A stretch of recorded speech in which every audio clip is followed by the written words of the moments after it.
This is going to serve a purpose in a second, but I swear I'm not making a political statement. Today, as promised, I am going to talk about what it means to be asleep, because for the first 4 videos and kind of the whole point of this channel was based on this sort of awakening that I've been living over the last 1.5, 2 years, and then it just is going. Anyway, so what do I mean by being asleep? Basically, it means that everyone is unconscious in your actions.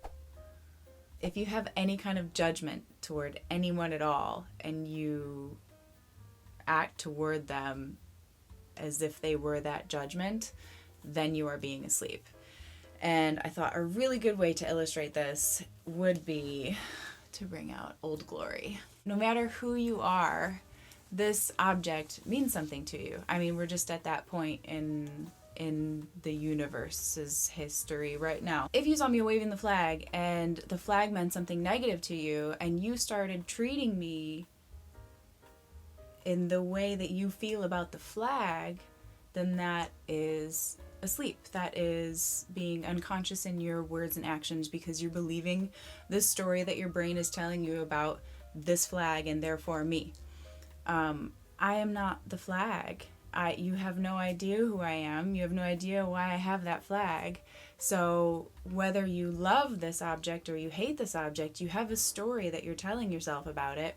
And then you tell yourself a story about me or any person holding it, interacting with the person or with reality as though what you believe is true is actual insanity. But this is what we all do. All of us on such a large scale. And like I said last week, it's like Russian dolls. There are so many ways to wake up to the same situation over and over as long as you continue to pay attention. So why wake up? Why is it important to know when you're sleeping? First of all, you have to know that you don't know that you're asleep. I mean, I'm not an enlightened being. I'm super not an enlightened being. So I'm still sleeping in many, many areas of my life and that are right in front of me, and so are you. And you can't know what you need to wake up to until you wake up from it. You can't know what you're sleeping in. You can't know what you're unconsciously doing and saying until you are conscious of them. And the only way you can become conscious of them is when you're confronted with conflict, when you have a chance to change that behavior. And so this is why I said last week that it takes a little bit of work, but it's worth it. And so these are they're not easy because this isn't easy work, because you actually have to look at yourself. But here are 2 simple things that you can do if you want to start the waking up process. I'm going to warn you, you're going to feel like you're losing your damn mind, but you're not. And there are Facebook memes that will help you through it. So thing number 1, remain present in conflict. Whether that conflict is like something minor, like they put bleach in the same bag as your milk at the grocery, maybe that's a big thing, I don't know. Or like you find a ding in your car door, your colleague eats really loudly, you have a really hard talk to have with somebody, your friend is acting in the way that you don't want them to. It can be big things too. It can be little things and it can be big things. So just remaining present in that. And what does that mean? It means don't tell yourself a story about whatever is happening. I used to be the kind of person who I was so not chill. I was so aggressive. I was such an aggressive driver. And if you cut me off, I would yearn for the possibility to be able to pull up next to you at a stoplight so that I could smite you with my glare.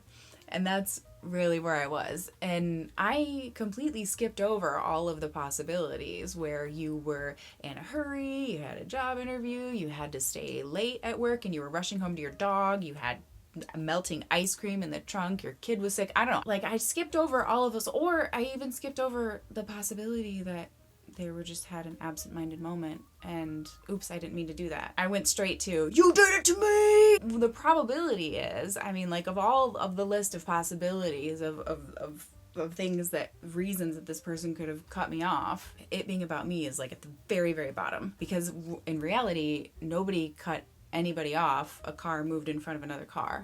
That's really what happened. I decided to make it about me.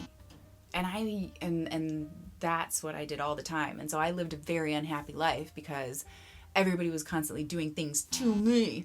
Like the cashier was rude to me, and that guy walking on the sidewalk cut me off, and that guy hit on me. And like there was a lot of stuff happening to me. And really it's just stuff happening. And yeah, it's gonna happen that people are jerks, but that's got nothing to do with me. That's what I mean by staying present in the moment, is don't make it about you. Don't start telling yourself a story about a situation.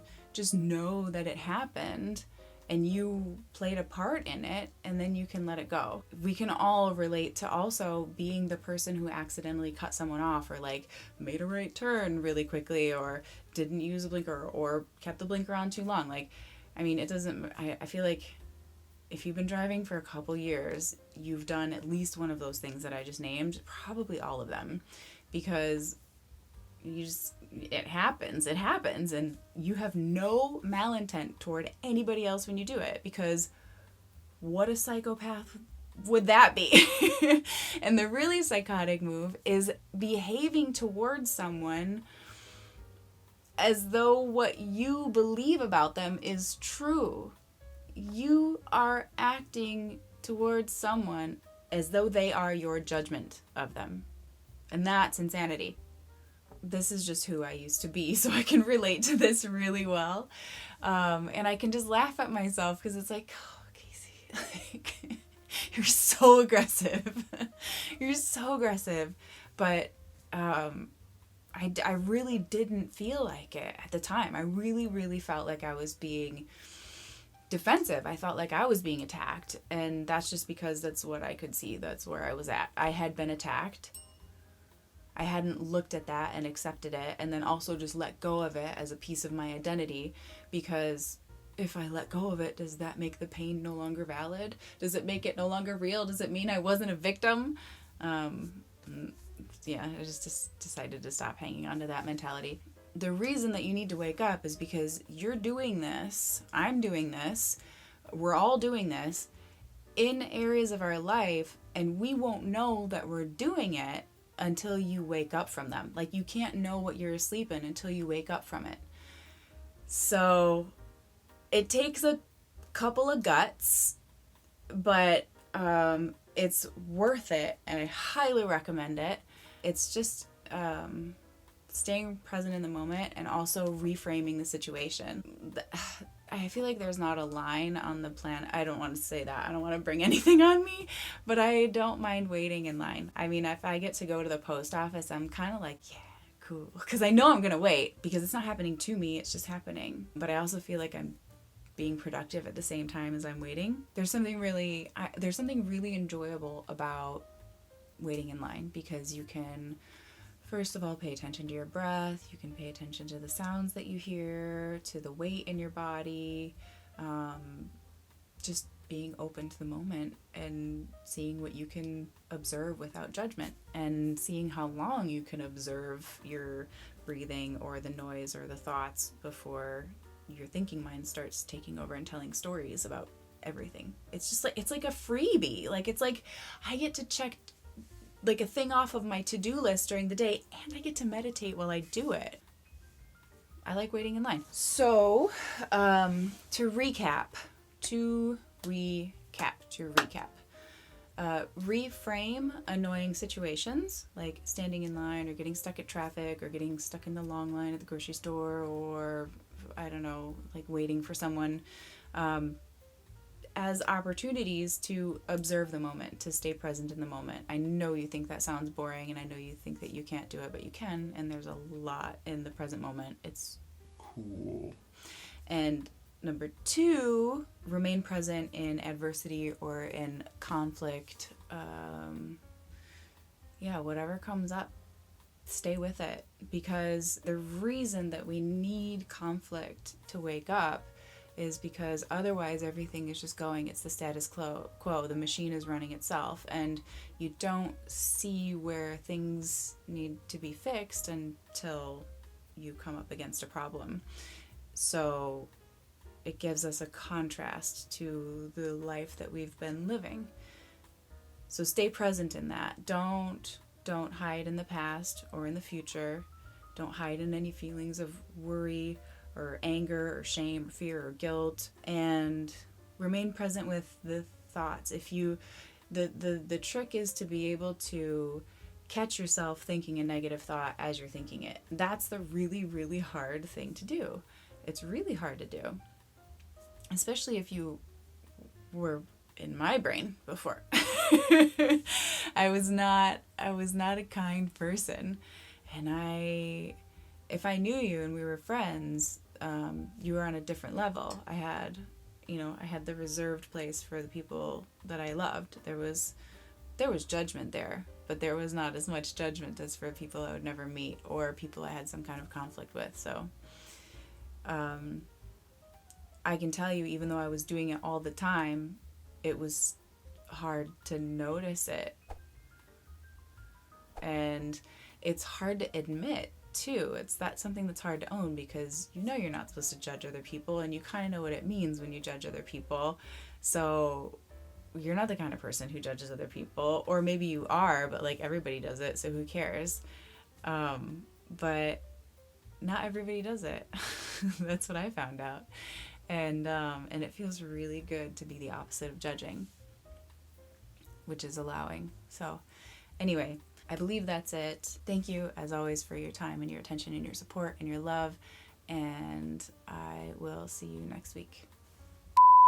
Once again, I haven't said anything. That's good.